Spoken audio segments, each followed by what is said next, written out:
I was gone for 48 hours. That's all it took for somebody to decide they knew my land better than I did. I came home from a cattle auction down in Amarillo, dusty, tired, running on gas station coffee and maybe 3 hours of sleep. And for a second, I honestly thought I'd pulled onto the wrong road. There was a brand new white vinyl fence cutting straight across my south pasture like somebody had taken a ruler to the land. Clean lines, fresh concrete posts, little decorative caps on top. The kind of fence people build when they care more about appearances than what the ground underneath it actually means. And bolted every 20 feet was this shiny black sign that read Real. Weel, Creek Spur Pat, Property, No Trees Passament. I just sat there in my truck for a minute staring at it. Engine still running, one hand on the steering wheel, trying to understand how the hell somebody could wake up one morning and decide 40 acres of ranch land suddenly belonged to them. See, my name's Wade Holloway. My family's been working that property outside Lockridge, Oklahoma, since before I was born. My dad raised cattle there. His dad did too. And when I was a kid, that South Pasture was where I learned how to patch fence, throw hay, and avoid getting kicked in the chest by stubborn Brahmin steers. It wasn't fancy land, but it was ours, every inch of it. And behind my place, about 3 years back, developers carved up what used to be scrub brush and mesquite into one of those gated communities people move into because they want country living without actual country people around them. Willow Creek Reserve, big stone entrance, matching mailboxes, HOA newsletters, security cameras on every corner. The kind of neighborhood where folks complain if your trash can sits visible for more than 6 minutes. At first, we mostly stayed out of each other's way, though I noticed the look sometimes. You can tell when people see ranch land as wasted space. They look at open grass the same way gamblers look at empty poker tables, like something that should be used for profit. A couple months before all this happened, one of the HOA board members, a guy named Brent Talford, came by my barn wearing loafers that probably cost more than my saddle. He smiled the whole conversation, but it was that tight kind of smile people use when they already think they're smarter than you. He asked if I'd ever considered selling unused portions of my pasture so the neighborhood could expand their recreation area. Recreation area. That's what he called the land my cattle fed on every spring. I told him no. Simple as that. He kept talking anyway, said property values were climbing fast and eventually development would surround me completely. Then he hit me with the line I never forgot. He said, "People moving here don't exactly love looking at livestock all day." I remember laughing because I honestly thought he was joking. Well, I told him, the cows were here first. He didn't laugh back. After that, little things started happening. Residents walking their dogs through my access lane, teenagers parking pickup trucks near my fence line at night, somebody dumping yard clippings onto my property like it was a public ditch. Nothing major, just enough to let me know they were testing boundaries, seeing what they could get away with. Still, I kept my mouth shut. My old man used to say, "Never start a fight with neighbors unless you're ready to live beside the war afterward." But sitting there in my truck, staring at that white fence stretching across my pasture, I realized something. They'd mistaken silence for weakness. I climbed out and walked the fence line slowly, boots crunching gravel that definitely hadn't been there before. Then, I saw the real problem. Their fence wasn't even close to the legal boundary. They were over 100 feet onto my land, and inside that stolen strip sat a freshly leveled overflow parking lot packed with cars from some HOA event happening up near their clubhouse. SUVs, golf carts, luxury trucks, all parked neatly on my pasture like they'd been doing it forever. And the only reason they could get those vehicles in there was because of my old dirt access road, a lane I built years ago for hay trailers and feed deliveries. That's when something cold settled over me. Not anger exactly, something quieter than that. The kind of calm that usually comes right before somebody makes a really bad mistake. I didn't storm into their clubhouse, didn't pound on doors, didn't call a lawyer screaming into the phone like folks do in movies. Truth is, when you spend most of your life working cattle, you learn pretty quick that panic usually creates more problems than it solves. A spooked herd will run straight through a fence just because one animal got nervous first. People aren't much different. So I drove back to my barn, shut the truck off, and just sat there for a while listening to the engine tick down in the silence. My border collie, Blue, hopped into the passenger seat and rested his chin on my arm like he could tell something was off. I remember scratching behind his ears thinking about my dad. He passed 8 years ago, but I could practically hear him laughing in my head. "Boy," he used to say, Never interrupt somebody while they're making an ass of themselves. And Willow Creek Reserve, they were putting on a full performance. Inside the equipment shed sat my skid steer, a welding rig, and about 24 heavy steel livestock panels stacked against the wall. 12-foot galvanized panels built to hold 600-pound cattle that didn't particularly enjoy being contained. I stared at those panels for maybe 10 seconds before the idea hit me. Then I smiled. Not because I was angry. Honestly, it was because the solution suddenly seemed so simple it was almost funny. See? Those folks over at Willow Creek thought land ownership was something flexible, something you could smooth over with paperwork and enough confidence. But out here, possession still means something. Fences mean something. Access means something.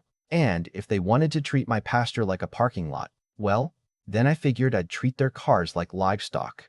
By noon, I had the skid steer running.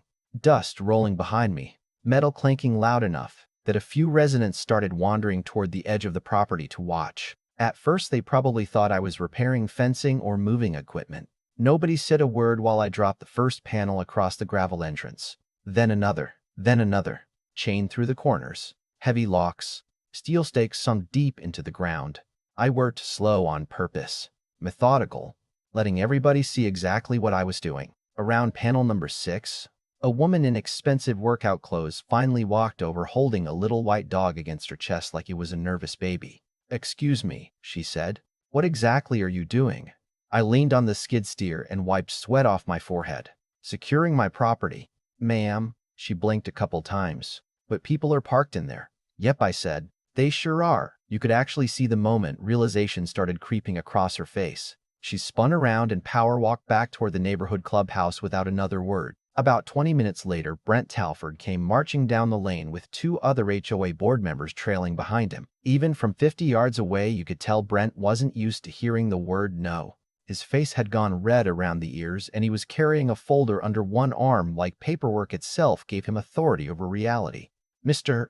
Holloway," he shouted before he even reached me, "you need to stop this immediately." I killed the engine and climbed down slow. "Afternoon, Brent." He pointed toward the parking area. "You're illegally trapping residents' vehicles." "Funny," I said. "That's almost exactly how I felt when y'all fenced off my pasture."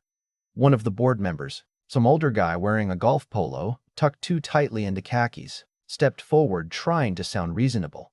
"There's been a misunderstanding regarding the property line." I nodded. "No, there hasn't. The property line's been the same since 1987.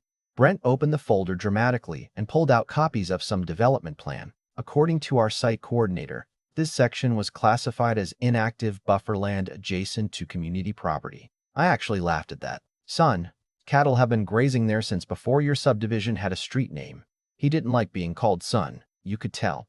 His jaw tightened up and suddenly the polite corporate tone disappeared. "You rural people always think you can do whatever you want because you own acreage." I remember staring at him for a second after he said that, because there it was, the real issue underneath all of it.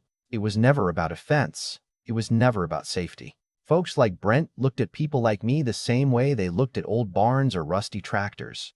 Outdated things sitting on valuable land waiting to be replaced. "No," I told him quietly. "I think I can do whatever I want because I own this acreage." Then I climbed back into the skid steer and drove off before he could answer. By sunset, every vehicle inside that overflow lot was boxed in tight with steel panels. 23 cars total. Couple Teslas, 3 lifted trucks, a Porsche SUV, even a golf cart with custom rims sitting there looking embarrassed about itself. And once those final chains clicked shut, I headed inside, grilled a steak, fed Blue, and turned my phone face down on the kitchen table while it buzzed itself nearly off the wood. Next morning looked like the apocalypse for rich people. My phone had over 60 missed calls before 7 a.m.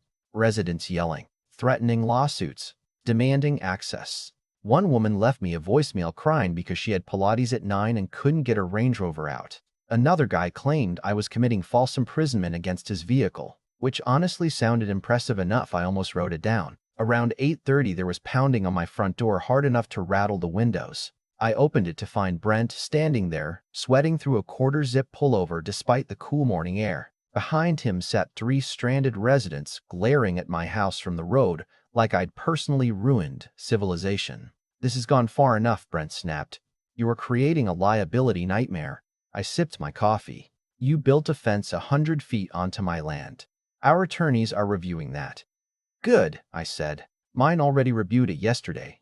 That part wasn't technically true yet, but it sounded nice. He tried another approach then, softer this time. Look, maybe mistakes were made, but trapping people like this isn't helping anybody. I looked past him toward the subdivision entrance where residents stood gathered in little angry circles holding phones and coffees, all staring toward my pasture like it was some crime scene. Brent, I said, your neighborhood spent 3 years acting like my ranch was an eyesore sitting in the way of your property values. You didn't ask permission because you honestly believed I wouldn't do anything about it. He started to interrupt, but I kept going. See? That's the problem with people who've never been told no before. Eventually, they stop recognizing when they've crossed a line. For a second, neither of us said anything. Then he muttered, "This isn't over." I shrugged, wasn't planning on it being over. By day 2, the story spread beyond the neighborhood. Someone posted drone footage online showing all those trapped luxury vehicles sitting inside steel livestock fencing like a high-end cattle auction, and the internet absolutely lost its mind. Local Facebook groups exploded. Half the county thought it was hilarious. The other half thought I was some kind of unhinged hillbilly holding suburban families hostage. News vans started parking near the highway entrance. Reporters kept calling asking for interviews, but I ignored most of them. The only statement I gave was to one local station when a young reporter asked if I regretted escalating the situation. I looked straight into her camera and said, "Funny thing about private property, people only seem to respect it when it inconveniences them personally." That clip spread everywhere, and that's when things really started getting ugly behind the scenes. By the third morning, Willow Creek Reserve looked less like an upscale neighborhood and more like a pressure cooker ready to split open. Residents were fighting with each other now, not just with me. Some blamed the HOA board, some blamed me, and a few were mostly mad their expensive vehicles had become the most photographed attraction in Lockridge County. Every couple hours, somebody would walk down near the fence line and try a different tactic. Threats, bargaining, fake friendliness. One guy even offered me season tickets to Oklahoma State football if I'd just unlocked the gate long enough for him to get his truck out. I told him I'd think about it. I didn't. Around noon, a sheriff's cruiser rolled onto my property, tires crunching slowly across the dirt lane. Deputy Carl Mendez stepped out, hat low over his eyes, thumbs hooked in his belt. Carl and I went to high school together. Good man, fair man, the kind who never raised his voice because he never needed to. He looked over the steel fencing, the trapped vehicles, then over at me standing beside the barn with Blue sitting at my feet. "Well," he sighed, "this is definitely the weirdest call I've had all month." Behind him came Brent Talford nearly jogging across the grass in loafers that were absolutely not built for ranch land. "Officer," Brent barked, "this man is unlawfully detaining private property and obstructing emergency access routes." Carl didn't even look at him yet. He just held his hand out toward me. "You got your survey paperwork?" I handed him the folder I'd kept ready since day 1. Deed records, county survey maps, tax documents, everything clean and dated. Carl studied them quietly for a few minutes while Brent kept shifting impatiently beside him. Finally, Carl walked over to the white HOA fence, measured the markers himself, then glanced back toward the parking lot. "Huh," he muttered. "They really did build this thing deep onto your land." Brent stepped forward immediately. "That's under legal review." Carl finally looked at him. "Maybe. But until a judge says otherwise, this property belongs to Mr. Holloway." Brent's face tightened. "So you're just going to let him hold everyone's vehicles hostage?" Carl shrugged, calm as Sunday morning. "Civil matter." I swear you could hear half the neighborhood collectively lose their minds after he said those 2 words.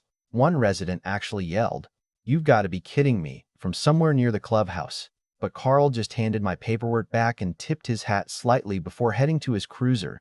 As he passed me, he muttered under his breath, "Hell of a fence job, Wade." Then he drove off, trying not to smile. That afternoon, the HOA board finally cracked. Not publicly at first. Publicly, they still acted tough, posting statements online about ongoing legal discussions and temporary access complications. But privately, they were desperate. Brent showed up at my barn alone around sunset, and for the first time since this whole thing started, he looked tired instead of arrogant. His shirt sleeves were rolled up, hair messy, expensive watch covered in dust. Amazing what stress will do to a man who's used to controlling every room he walks into. He stood there awkwardly for a second while I finished pouring feed into a trough. You really aren't gonna back down on this, are you? He asked quietly. I leaned against the fence post. Would you? He looked away toward the pasture where cattle moved slowly through the evening light. People are furious. Should have thought about that before building on somebody else's property. He rubbed the bridge of his nose and finally admitted what I'd suspected all along. Apparently, the HOA board had been under pressure from residents for over a year because overflow parking during community events was becoming a nightmare. The developers never built enough space, but instead of paying for proper expansion, they convinced themselves my pasture was unused enough to absorb part of the problem. Brent said they honestly believed I'd either never notice or eventually accept some kind of settlement once construction was finished. That right there told me everything I needed to know. It wasn't an accident. It was entitlement mixed with calculation. They gambled with somebody else's land because they assumed a rancher wouldn't fight back hard enough to matter. So what now? He finally asked. I looked at him a long moment before answering. Now you fix it. And they did. By the next morning, contractors were already out there removing every inch of that white vinyl fence. Gravel got hauled off my pasture by dump truckloads. They signed paperwork agreeing to reseed the damaged grass, compensate me for lost grazing use, and establish a legally documented easement agreement if they ever wanted temporary access to that lane again. Every signature notarized, every condition in writing. Only after the final documents were complete did I unlock the steel panels and start removing them one by one. Residents flooded into the lot, grabbing vehicles like survivors escaping a disaster movie. Most avoided eye contact entirely. A couple looked embarrassed. One older man stopped before driving out and rolled down his window. For what it's worth, he said, the board should have never done this. I nodded once. Probably not. Then he drove away. The strange part is, after all that, things actually got quieter between me and the neighborhood. Not friendlier exactly, but more respectful. The teenagers stopped parking near my fence line. Dog walkers quit wandering onto the pasture. And every single inch of fencing around Willow Creek Reserve now sits exactly where the legal boundary says it should.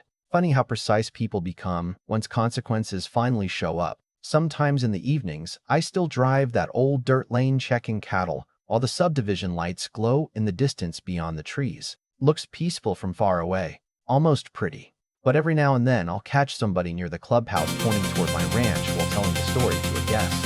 And I can always tell which version they're giving based on how animated their hands get. Some folks think I went too far locking those cars in. Others think the HOA got exactly what they deserved. Truth is, maybe both things can be true at the same time. But I'll tell you this much. Nobody over there has confused my pasture for unused land ever again. And honestly, I think that lesson was probably worth the inconvenience. If you made it this far, let me ask you something. If somebody built on your property without permission, would you have handled it differently? Or did Willow Creek finally learn the only lesson entitled people ever really understand? Drop your thoughts in the comments, because I guarantee this story split our town clean down the middle. And if you enjoy real stories about property disputes, small town drama, and people pushing their luck way too far, hit like, subscribe, and stick around, because out here, the quiet stories are usually the ones with the sharpest teeth.